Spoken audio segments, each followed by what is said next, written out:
Muy buenos días con todos nuestros asistentes y seguidores por Facebook. Mi nombre es Japedo Porto Corimaita y soy asistente arbitral del Centro de Arbitraje y Resolución de Disputas ANCAO Internacional. Como se ha venido observando, cada fin de semana, cada semana, ANCAGUA viene realizando webinars académicos con el fin de fortalecer los conocimientos y habilidades de nuestros usuarios y seguidores. Es en este sentido que el día de hoy hablaremos sobre un tema bastante importante en el arbitraje, que es la determinación de costos y costas arbitrales. Este tema está a cargo de nuestro invitado de hoy, el doctor Roger Vidal Ramos, quien es abogado por la Universidad Hermilio Valdizán de Huánuco, magíster en Derecho Civil y Comercial por la Universidad Nacional Mayor de San Marcos, doctor en Derecho por la Universidad Nacional Mayor de San Marcos y profesor de pregrado en la Universidad Nacional de San Marcos, Universidad San Martín de Porres y Universidad Nacional Hermilio Valdizán de Huánuco. Además, es miembro del Instituto Peruano de Derecho Civil, Asociación Iberoamericana del Derecho Privado y del Instituto Brasilero de Derecho Contractual. Así, terminado con la introducción de nuestro invitado de hoy, le cedo la palabra, doctor. Muy buenos días. Muy buenos días. En primer término, quiero agradecer la invitación a ANCAGUA, en la persona de la doctora Francesca Navia, también agradecer al señor Jafet Oporto por permitirme compartir con ustedes algunos minutos y dialogar de un tema interesante. ¿Me permiten compartir pantalla, por favor? Ya puedo, ya. Bien, el tema que les propongo el día de hoy para conversar es respecto a la determinación de lo... Creo que se me puede ver bien, por favor. No voy a hacer que no se me escuche y no se vea la pantalla. Es sobre la determinación de los costos y costas arbitrales. Un tema que considero que se ha escrito poco en todo lo que es la doctrina arbitral, pero que es un tema fundamental. Un poco vamos a brindarle los siguientes puntos. A ver, miren, es importante entender que el arbitraje en contratación pública, el arbitraje comercial, el arbitraje internacional ante el CIADI, donde el Estado peruano, cualquier Estado participa con un inversionista, o los arbitrajes propiamente internacionales, o en cualquiera de las diversas formas o modalidades de arbitraje. Sobre todo, recordemos que el Perú tiene esta gran ventaja de proporcionar a la comunidad jurídica y a los ciudadanos diversos tipos de arbitraje, ¿no? Arbitraje de salud, de expropiación, ahora también está en el tema de arbitraje de consumo. En realidad, obviamente, cada una tiene una tónica distinta, pero sin embargo, es importante tener en cuenta esto.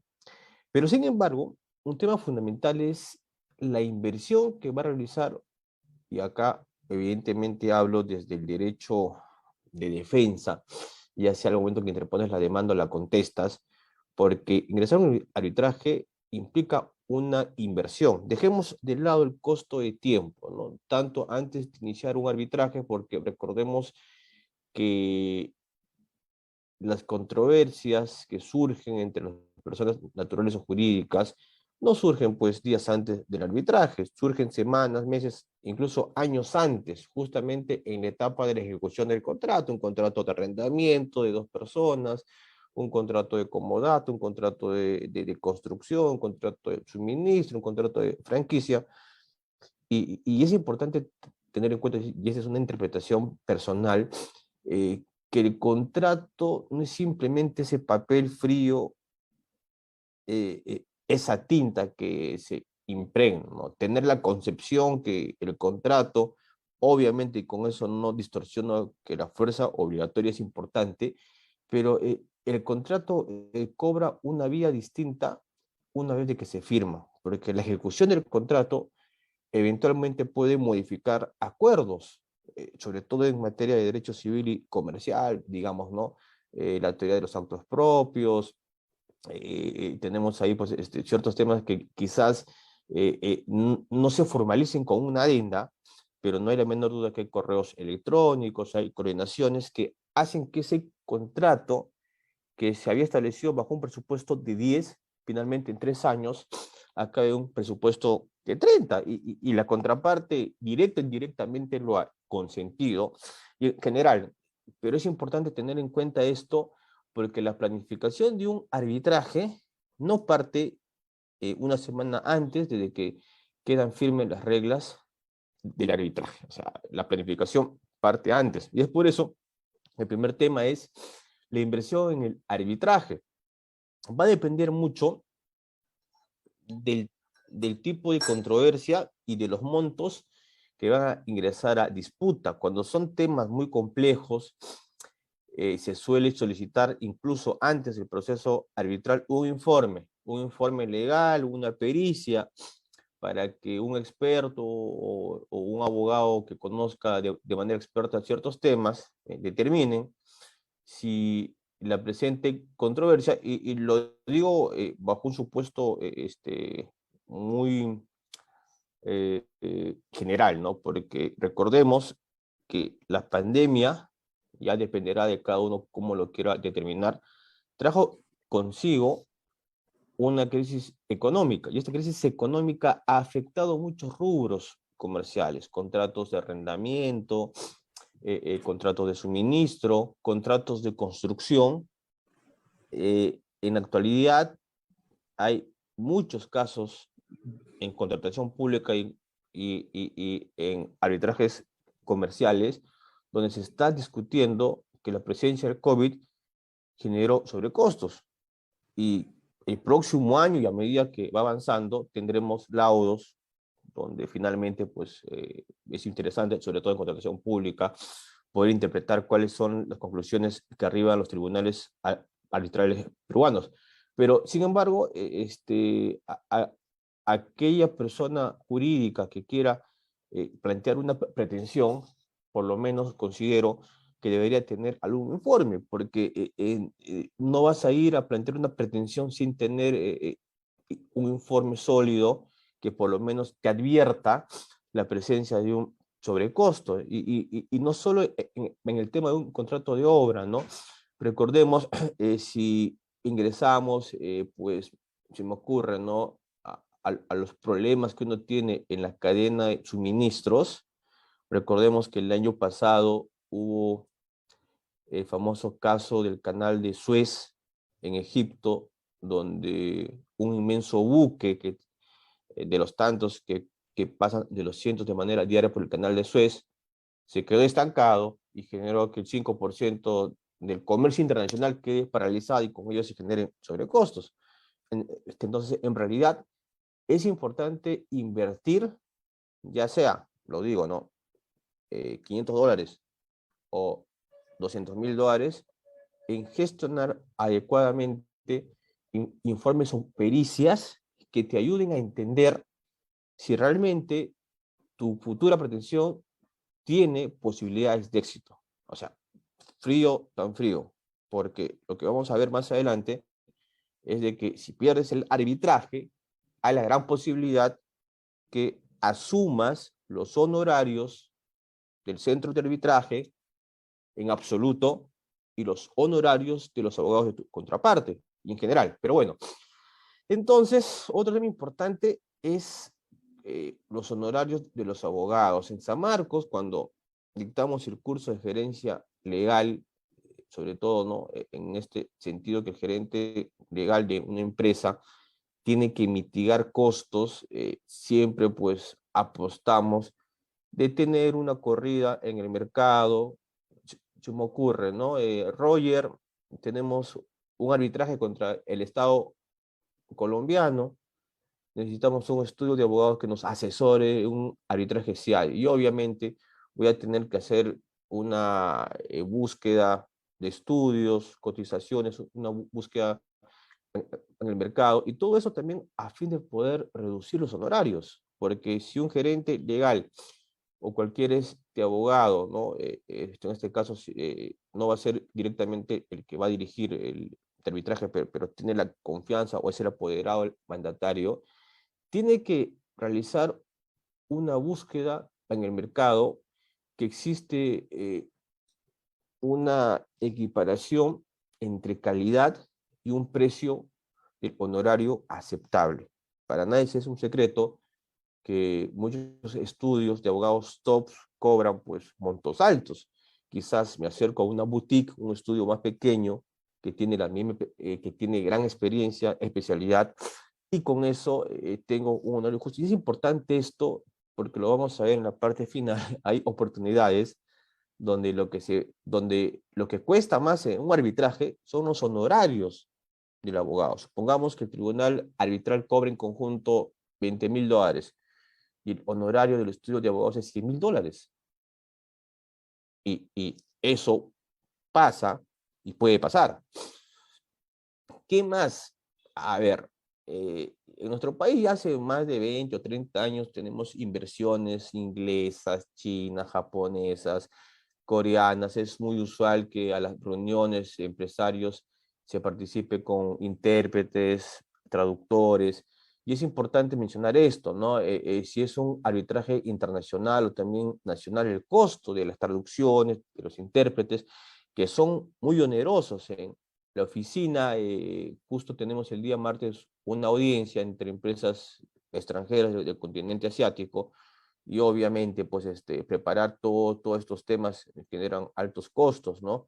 Y que van a impactar el tratamiento de la información, y lo digo información tecnológica, sobre todo porque ante la presencia de la pandemia, el arbitraje se ha visto fortalecido, dado que las audiencias son virtuales, la información ahora se encuentra en drives, se reemplaza este expediente gigante por drives, pero también es importante invertir en protección de esta información, ¿no? Se me ocurre, no lo sé, especulo, obviamente, que esta nube podría ser hackeada, podrían retirarse documentos, manipularlos, y les dejo aquí la siguiente inquietud, ¿no?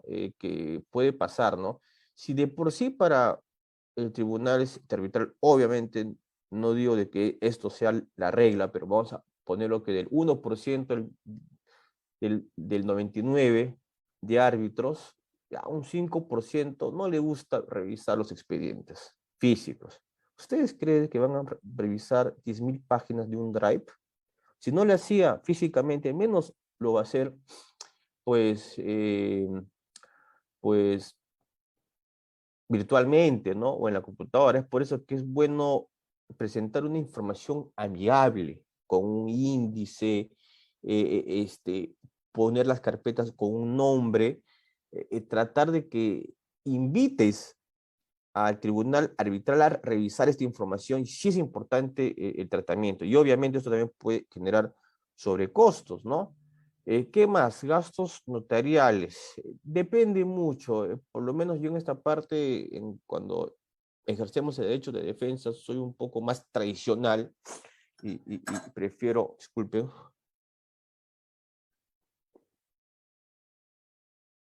prefiero notificar muchas cartas por conducto notarial, y obviamente eso también genera un costo, el tema de las copias, y quizás esto antes era más costoso e incluso vuelva, ¿no? Yo les confieso que respecto a las audiencias presenciales y virtuales, tengo eh, puntos a favor y en contra. Considero de que en tiempos de pandemia las audiencias virtuales eran la regla, pero incluso el próximo año, 2023-2024, deberíamos volver a audiencias presenciales, ¿no? Y sobre todo lo que me preocupa es en las audiencias testimoniales y de peritos.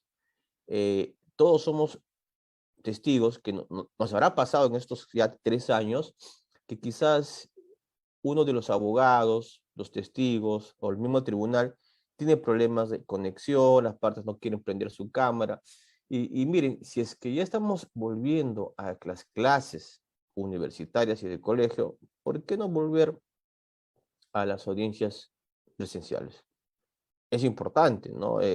Las ventajas que tiene una audiencia presencial son obviamente mayores a las audiencias virtuales. Nos evitamos dudas respecto a que el testigo podría estar siendo inducido por una persona que se encuentra, pues no sé, en algún lugar, ¿no? Son dudas razonables. Y con ello también, si volvemos a las audiencias presenciales, ustedes se imaginan los gastos que se genera por un testigo que está en Inglaterra, en Australia, en la China, en Japón, o espero que se traslade de Europa, o los mismos árbitros, ¿no? Cuando sesionaban para estos temas en los arbitrajes internacionales, obviamente hay que tener un presupuesto para todo eso. Y por otro lado, que no es muy frecuente, pero tampoco impide que las partes puedan solicitar inspecciones oculares. ¿Eso qué implica? El transporte, el tribunal arbitral, vía aérea, terrestre, a determinada zona para verificar in situ, observar y finalmente si una de las partes la solicita es derecho de prueba, en esa parte en el derecho de defensa y en la función arbitral, mantengo ese criterio, ¿no? Que el arbitraje en el aspecto probatorio corresponde a las partes, ellos tienen en todo la discreción de presentar las pruebas, pero también entendiendo también, ¿no? Pueden haber pruebas que resulten impertinentes, pero ese es otro debate. Bien, dicho esto, ¿no? Seguimos. Entonces, si ya ingresamos a una etapa de pensar que vamos a ingresar a una demanda, una contestación, recomendación, o sea, propiamente ya a una etapa arbitral, reitero, no puedes ingresar a un proceso arbitral sin tener un informe o un estudio, lo que se llama el due diligence arbitral. O sea, tengo que sentarme con el cliente, con el patrocinado y decirle, mira, tus posibilidades de ganar y perder son estas. Vamos a pedir 5 pretensiones, correcto, pero ojo, hay una pretensión que se llama la determinación de costos y costas. Y eventualmente, si tú pierdes todo, tus pretensiones, vas a pagar el 100% de los costos y las costas. Eso implica todos los gastos del centro de arbitraje y los honorarios del abogado de tu contraparte. O sea, entonces, ¿qué hago? Y es importante esto, ¿no? Miren, en el sector legal es muy complicado determinar el costo. A ver, no, me corrijo. Se puede determinar con cierto margen de error la hora de un abogado tributarista, laboralista, penalista, ¿no? Pero finalmente hay libertad en fijar un honorario y también hay libertad en que el patrocinador, el cliente lo pueda aceptar. Pero eso no quita que en la asesoría legal y sobre todo cuando a un abogado le toca ser el coordinador o gestionar un arbitraje, porque obviamente también uno puede contratar a expertos, ¿no? Y no solo me refiero con el tema de abogados, sino con peritos, con expertos. Siempre es importante buscar muchas propuestas y también poder acudir a los precios referenciales del mercado. Y obviamente con ello también implica las experiencias, ¿no? No sé, pues si vas a contratar un perito, la pregunta de rigor es respecto al informe o a la pericia de parte que él va a realizar, su experiencia y quizás en estos últimos 3 o 4 años, cuántos pronunciamientos periciales en materia arbitral ha tenido, un ejemplo, sobre el tema del suministro de combustible en tiempos de pandemia. O sea, tengo que apuntar a que este profesional tenga un conocimiento sólido lo más cercano a la controversia. Y es importante siempre maximizar los recursos económicos del cliente y gestionarlo. Eso es fundamental. Entonces, ante esto, tengo un due diligence, ¿no? Tengo un informe legal de un experto. mantengo una pericia, tengo costos de honorarios de abogados aceptables. Ya me toca analizar si de las 5 o 7 pretensiones pueden ser amparadas. Y acá también una recomendación que no es un secreto, ¿no? En algunas oportunidades he criticado mucho cuando en demandas arbitrales en materia comercial se solicitan daño moral. Miren, les digo, desde mi ejercicio profesional de abogado y como árbitro, la mayoría de tribunales arbitrales no conceden resarcimientos por daño moral. El por qué no es una discusión muy compleja, pero no lo hacen. Entonces, si entiendes que hay una práctica reiterada de no considerar daño moral, no pidas daño moral, porque esto va a incrementar los costos arbitrales, ¿correcto? Y por otro lado, tema fundamental, ¿no? Bajo el ejercicio de David y Goliat, es importante determinar a quién me estoy enfrentando. Si me enfrento a la minera más importante del Perú, a manera de ejemplo, claro, en un arbitraje, o me estoy enfrentando a la constructora que tiene la mayor solidez, obviamente ellos van a contratar a estudios muy prestigiosos y que sus honorarios van a ser altos. Eso también es importante tenerlo en cuenta, porque siempre hay la posibilidad de que se pierda un proceso. Bien, ¿qué nos dice la ley de arbitraje? El artículo 70 dice lo siguiente, ¿no? Los honorarios y gastos de tribunal arbitral, respecto al tema de costos y costas, ¿no? A ver, los honorarios y gastos de tribunal arbitral. Miren, aquí es un tema súper interesante y acá también siempre parto que el derecho de defensa implica que las partes controlen, más que controlen, verifiquen que los honorarios de tribunales arbitrales estén establecidos conforme a lo que determina el centro de arbitraje, si es un institucional, y si es un ad hoc, que sea razonable los montos que ellos solicitan que se pague como honorarios.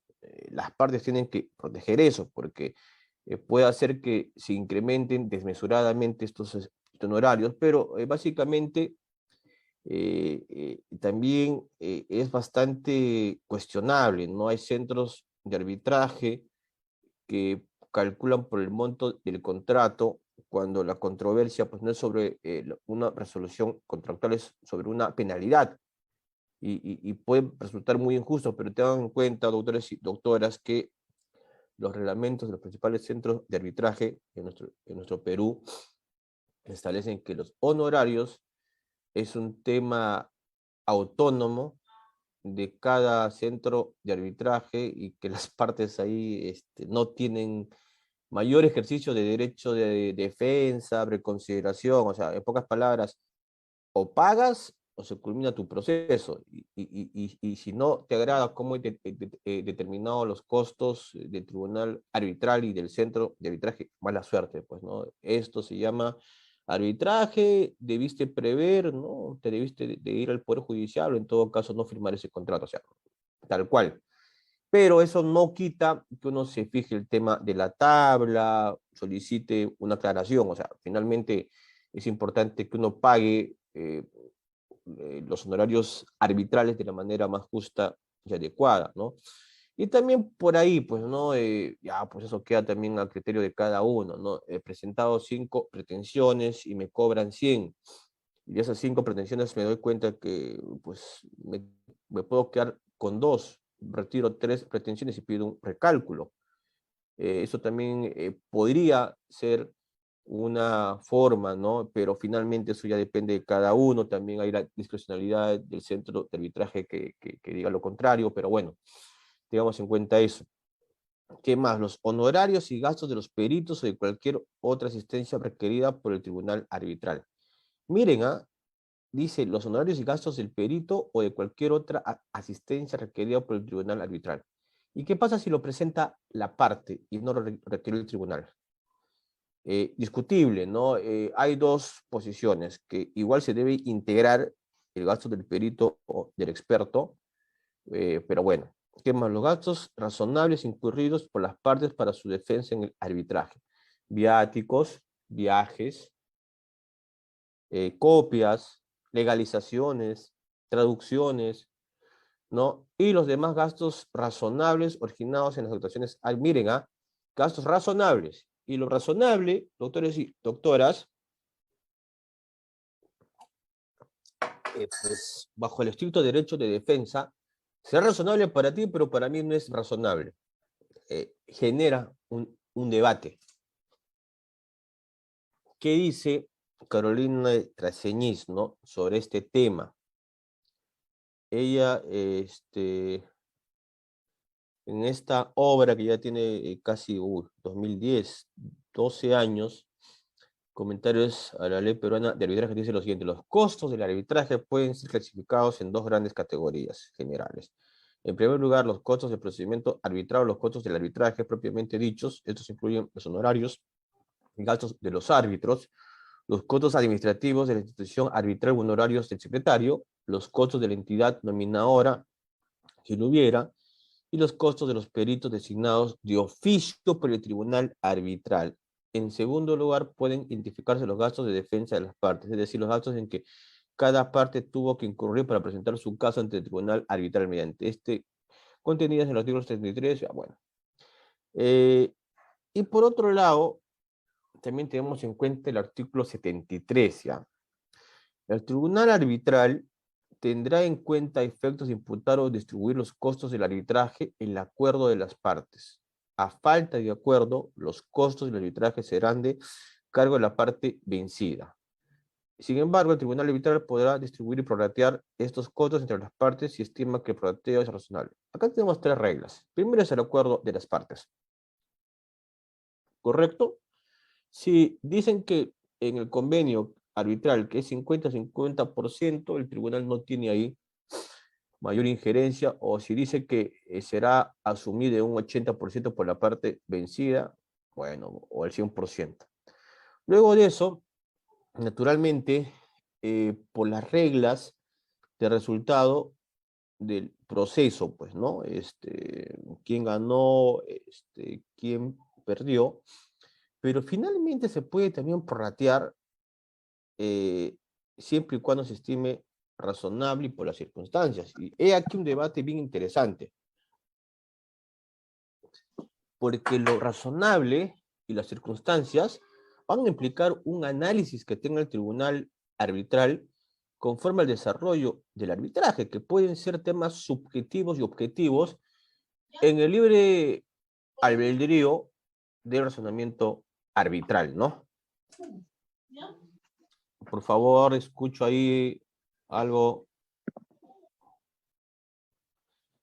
Bien, reglas de las partes y oposición. Miren, en algunos procesos que hemos asesorado en materia de concesiones, los costos del arbitraje estaban fijados en el convenio. Ya, pues no se podía realizar ningún tipo de objeción, ¿no? El convenio establecía expresamente que la parte vencida asumía el 100% de costos y cosas. Entonces, ante eso tampoco el tribunal arbitral puede hacer algo. O sea, ya el convenio lo determinó. Y podría ser interesante, ¿no? De pronto yo asumo, si son dos empresas del mismo grupo empresarial o de la misma nacionalidad, podrían incluso determinar que sea 50 y 50%, ¿no? Incluso podrían fijar en el convenio que los gastos de asesoría legal de cada uno será asumido por cada equipo legal. O sea, no, es una posibilidad. No digo que sea así, y en la práctica tampoco he visto un convenio así.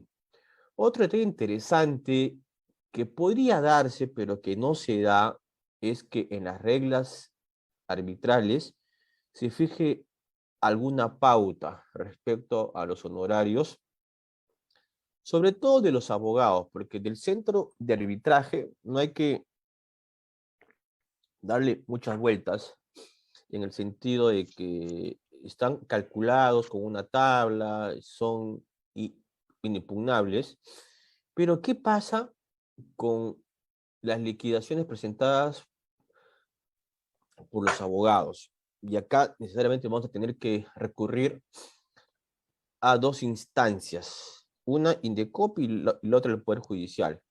Hace muchos años el Indecopi tenía un criterio que cuando el consumidor, no sé, pues reclamaba porque un producto de televisor estaba defectuoso y obtenía un fallo favorable administrativamente contra la empresa que le vendió o esta, por favor, su audio, o contra esta tienda de artefactos electrodomésticos, y lo que hacía el consumidor era contratar un abogado, entre comillas, lo digo, o sea, tampoco establezco que sea así, le pongo manera de ejemplo. ¿Cuánto te costó tu tasa? 50 soles, honorario de abogado, 10.000 soles. Giraba su recibo por honorario, adjuntaba el pago del impuesto y le imponías a la contraparte que pague ese honorario. Hubieron criterios que Indecopi no estaba de acuerdo y regulaba eso. Después se modificó este criterio y se indicó que el consumidor es libre de contratar pues al abogado más caro del mercado, ¿no? Y paga estos costos y costas. Lo cual es interesante, ¿no? Yo creo que ambas posiciones son aceptables. ¿Qué sucede en vía judicial? El juez, bajo un buen criterio, también regula los costos y las costas. No sé, un proceso de nulidad de acto jurídico entre dos personas naturales, un abogado cobra $100.000. Yo les aseguro que ese juez así encuentre eh, facturas y todo lo demás, no va a validar ese monto, ¿no? Quizás por un criterio de justicia, de no desvestir un santo para vestir otro. Oye, un proceso de nulidad, ¿cuál ha sido tu costo? En tasas, cédulas. Ya, pues ponle 500 soles. Ya, ok. Dos personas naturales que tienen un departamento en Lince o en San Juan de Miraflores, que vale $100.000. ¿Estás pidiendo $100.000 de honorarios de abogado? Y lo digo en mi experiencia, porque en mi experiencia también uno pide y no es que te otorgan el monto completo. Y la otra parte, obviamente, tiene todo el derecho a hacer eso.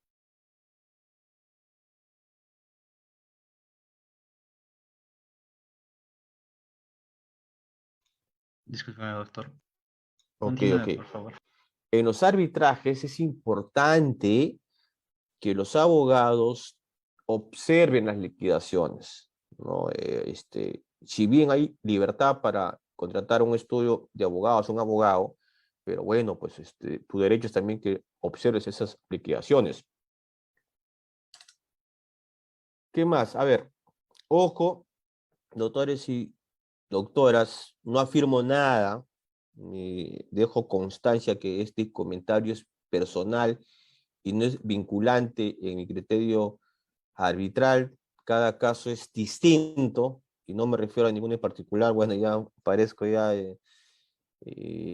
comentando temas preventivos, porque en algunas veces las partes confunden los temas de opiniones personales académicas para pensar de que se está afirmando por temas muy puntuales, ¿no? A ver, en mi experiencia, ¿no? Miren, los criterios que adoptamos en los tribunales arbitrales son muy distintos, ¿no? Va a depender, para mí personalmente, las partes, el tipo de monto, incluso la complejidad del arbitraje y la conducta que han tenido las partes, pero son criterios que no necesariamente uno está por encima de otro, como les repito, son criterios discrecionales que obviamente, pues, si pensaste para el arbitraje A esto, para el arbitraje B puede ser D. O sea, tampoco hay una regla fija, ¿no? Pero bueno, ahí está la riqueza de estos temas. Conforme al resultado del arbitraje, obviamente, es sencillo. 5 pretensiones ganadas, una pretensión perdida. Puedes vincular el 100%, lo puedes hacer de manera proporcional, un 80-20, 70-30, y eso también queda mucho al acuerdo que tenga el tribunal, ¿no? Y pienso que ese tema de, no solo se puede analizar el resultado, sino es bueno también ver temas conexos. Y en torno a eso me refiero a la buena fe procesal. Ojo, vuelvo a repetir, especulo, son ejemplos. ¿Qué hubiera pasado si una parte hubiera presentado 10 suspensiones de audiencia? Eso también implica en poder determinar, ¿no? Porque ya eso, suspensión ya es generar pues que las partes o la parte que afectada, el tribunal arbitral mueva sus agendas, cambie. Imagínense que esa suspensión haya sido en tiempos de que las audiencias eran presenciales, el costo, el tiempo, el viaje, ¿no? Recusaciones, 4 recusaciones contra los árbitros. Bueno, pues, o sea, eso también es temerario, pues, ¿no? Estar recusando ya, por último, una recusación, bueno, la segunda, la tercera, la cuarta y la quinta, recusas a todo el tribunal, se suspende. Y un tema que sí es cierto, que muchos arbitrajes se demoran por recusaciones frívolas. En eso hay que ser bastante firmes, ¿no? Y nos agrade o nos desagrade, es el derecho de defensa de las partes, pero bueno, pues finalmente eso afecta todo el calendario procesal. Equidad versus discrecionalidad. El principio de equidad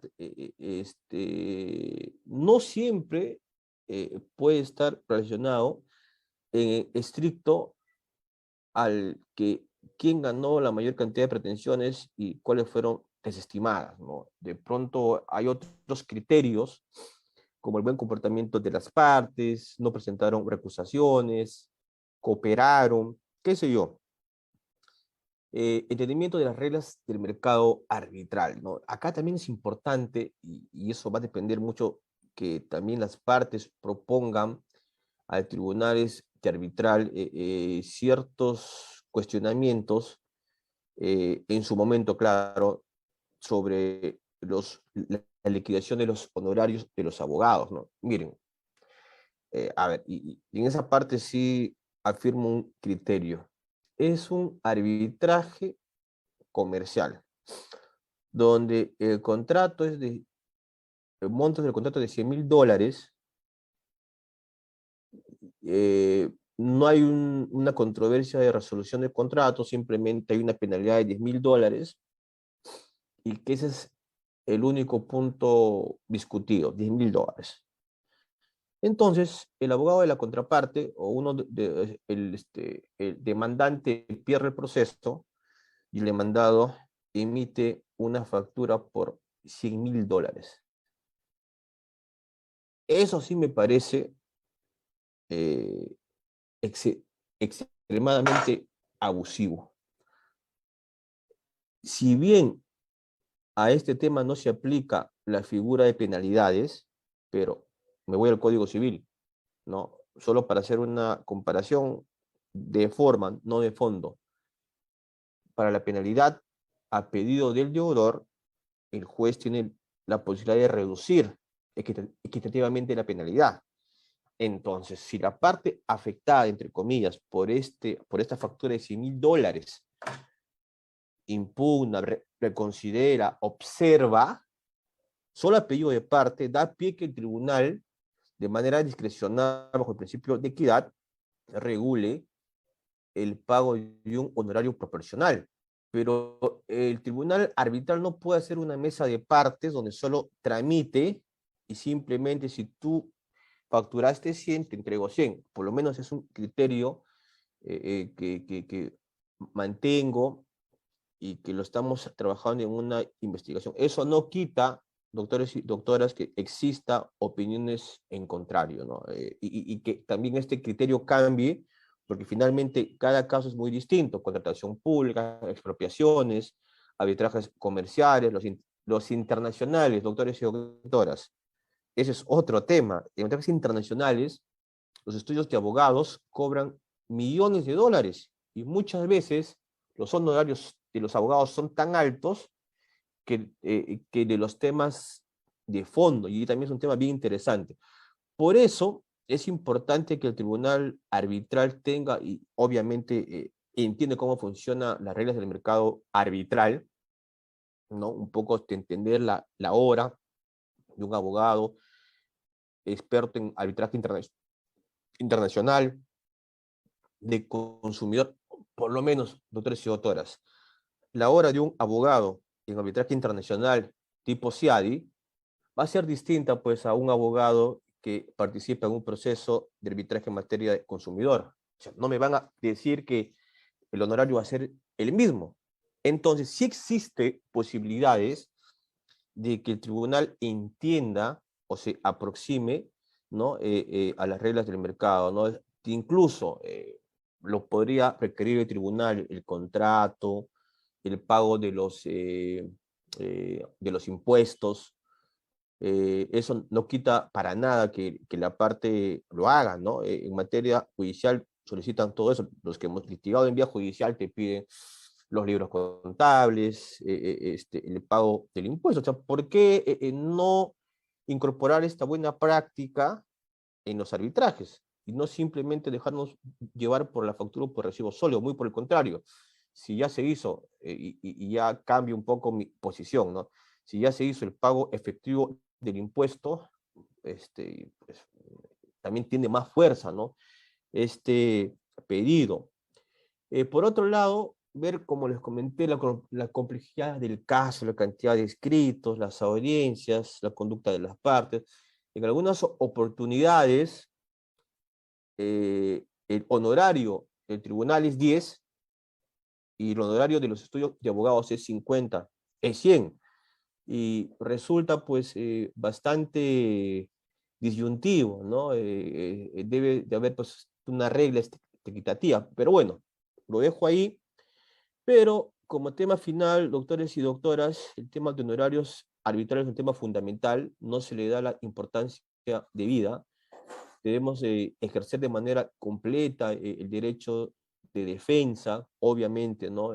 Bajo la buena fe procesal, establecer montos justos, y también en la función arbitral poder entender estos puntos de vista como sugerencia que les he propuesto hoy. Bien, doctores y doctoras, les agradezco por su tiempo. Espero estar con ustedes en otra oportunidad. Muchas gracias por la muy clara explicación del tema, doctor Roger Vidal. Ah, bueno, a partir de lo escuchado, quisiera de repente hacer un pequeño comentario, o de repente tal vez una pregunta en sí. Ah, Cuando uno ingresa o quiere ingresar de repente a un proceso arbitral, usted dijo al inicio que se hace un due diligence en el que pues evalúa cuáles van a ser los riesgos, los gastos y al someterse a este proceso arbitral. Y en lo particular, pues uno se somete a un proceso arbitral por el hecho de celeridad, algo que de repente no consigue en la jurisdicción normal, por vía judicial tal vez. Sin embargo, hay casos arbitrales, bueno, yo de repente me remito a algunos eh, concernientes a contrataciones del Estado que ya duran muchos años. Y de repente esto es algo que alguna parte de repente no contempló cuando decidió someterse a un tribunal arbitral. Es a tenor esto que mm, de repente, ¿cuál sería su comentario respecto a esta clase de arbitrajes que demoran años y años y de repente las partes ya mm, pierden más o invierten más dinero en este proceso de lo que de repente en un futuro van a ganar, ya que los honorarios de los árbitros y los honorarios del mismo centro arbitral, pues van a seguir cobrándose cada mes? ¿Cuál sería su comentario respecto a estos arbitrajes muy largos que se llevan a cabo en todo el Perú en general.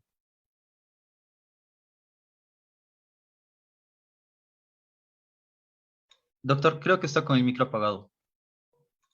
Sí, le pediría por favor que me haga un resumen. He estado con una conexión con algunos problemas, o sea, un resumen concreto de su pregunta, por favor. Respecto a los costos y costas arbitrales, generalmente uno se somete a un tribunal arbitral por la celeridad. Eso es cierto. Sin embargo, ¿qué pasa cuando esta controversia ya dura muchos años y aún no se logra un laudo arbitral, una solución a esta controversia? Los costos y costas aumentan. Mm, Y claro. Miren, qué tema para más interesante, y evidentemente eso va de la mano que hoy en día los arbitrajes ya no son tan céleres, y obviamente lo digo por la carga del expediente. Se vuelve tan complejo que lo que estaba previsto en 15 meses se torna en 3, 4 o 5 años.